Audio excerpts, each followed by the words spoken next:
이제 구약의 윤리가 대부분 우리가 생각했을 때는 이거 해라, 아니면 이거 하지 마라, 아니면 이건 어떻게 해라 이런 직접 명령이라고 생각을 하는데 구약 윤리에도 자연법적인 부분이 충분히 많이 있다 설명을 하거든요.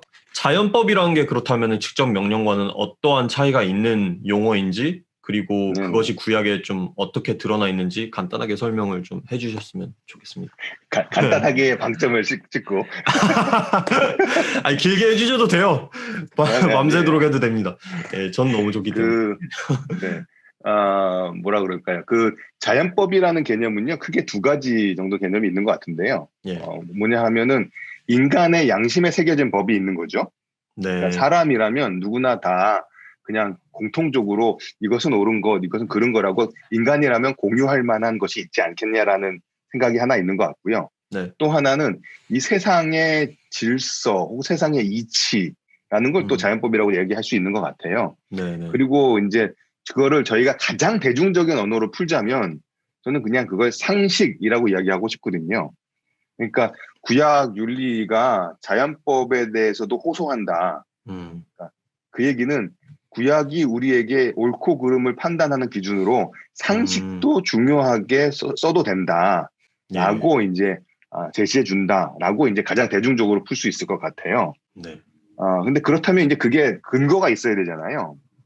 그 근거는 구약에 보게 되면 하나님께서 어떤 그 예언자들을 통해서 심판의 메시지들을 전달을 하시잖아요. 예, 근데 이제 구약에 있는 예언서들에 있어서 굉장히 중요한 하나의 그 장르가 뭐가 있냐 하면 열방 신탁이라는 게 있는 거죠.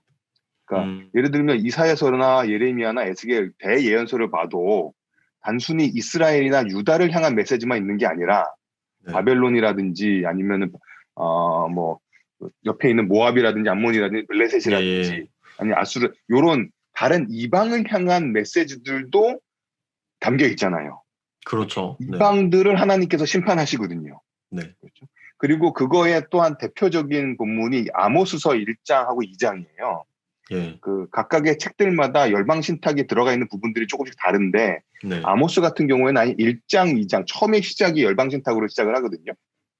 그래서 아모스를 딱 읽기 시작하면 처음에 이스라엘을 향한 심판의 메시지가 아니라 이스라엘 주변에 있는 다른 이방 민족들을 향한 심판의 음, 메시지들이 쭉 이어지고 있는 거죠.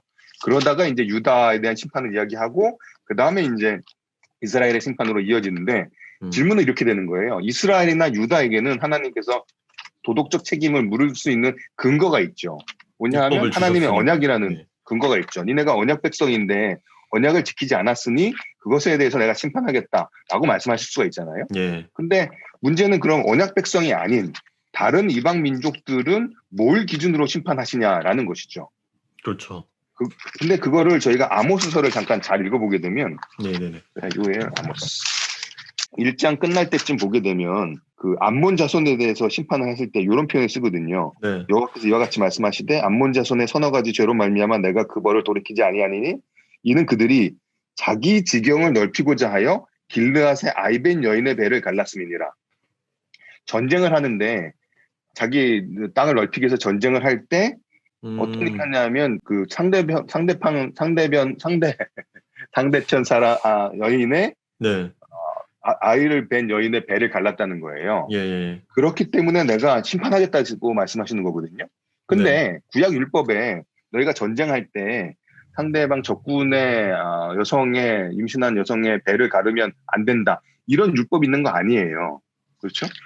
그 다음에 이제 2장 넘어가게 되면 모압을 심판하실 때 있어서는 그 벌을 돌이키지 않겠다. 심판하겠다. 왜냐하면 그가 에돔 왕의 뼈를 불살라 죄를 만들었음이니라 라고 이야기하는 거죠. 네, 그러니까 이게 그 에돔 왕의 뼈를 불살랐다는 얘기는 역시 율법에 있는 얘기는 아닌 거죠. 근데도 불구하고 그게 심판의 기준으로 작동을 하고 있는 거죠.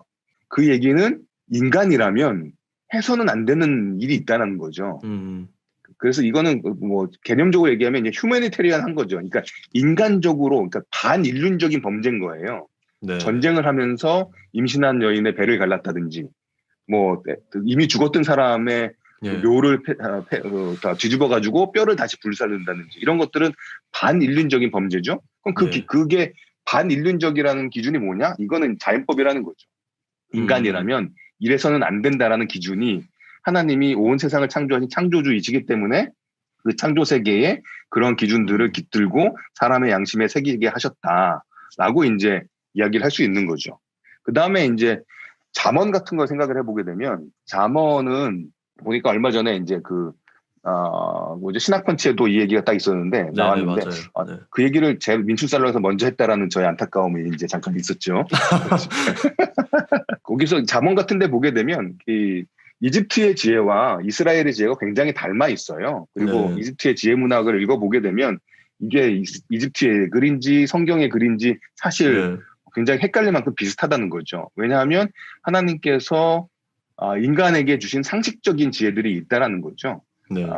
그런 게 이제 잠언 같은 걸 관찰하면서 저희가 좀 볼 수 있게 되는 것 같고요. 그래서 라이트의 책을 다시 얘기를 하자면 라이트 교수님의 현대를 위한 구약 윤리가 아니고 하나님의 선교라는 책을 보게 되면 잠언 같은 거 지혜 문학들은 이 일반 세계와 다리를 놓아주는 신앙의 보편성을 보여주는 다리와 같은 네. 본문들이다라는 이야기를 하고 계세요. 그래서 그렇게 그 세상의 지혜와 지혜를 공유하고 있는 구약의 본문들, 그 다음에 율법이 아닌 언약에 기초하지 않은 이방 민족들에 대한 하나님의 심판 이런 것들을 보았을 때 하나님께서 요구하시는 윤리적인 토대에는 단순한 율법 그리고 그 율법으로 얘기하는 하나님의 말씀에 대한 직접적인 순종 외에도 자연법적인 토대가 있구나라는 생각을 성경을 보면서 좀 할 수 있게 되는 거죠. 근데 제가 맨 마지막에 성경을 보면서 할 수 있게 된다고 말씀드린 거는 일반적으로 자연법이라는 것은 성경에 토대하지 않고 그냥 철학이나 어떤 가톨릭 전통에 의거한 것이라고 생각하기가 쉬운데 네네. 바통 교수님이 그 책에서 굉장히 새롭게 주장하시는 바가 뭐냐 하면 자연법이라는 게 가톨릭이나 어떤 이성적인 토대를 갖고 있는 것이 아니라 자연법도 성경적인 토대가 있다라고 이야기를 하시는 거가 되거든요.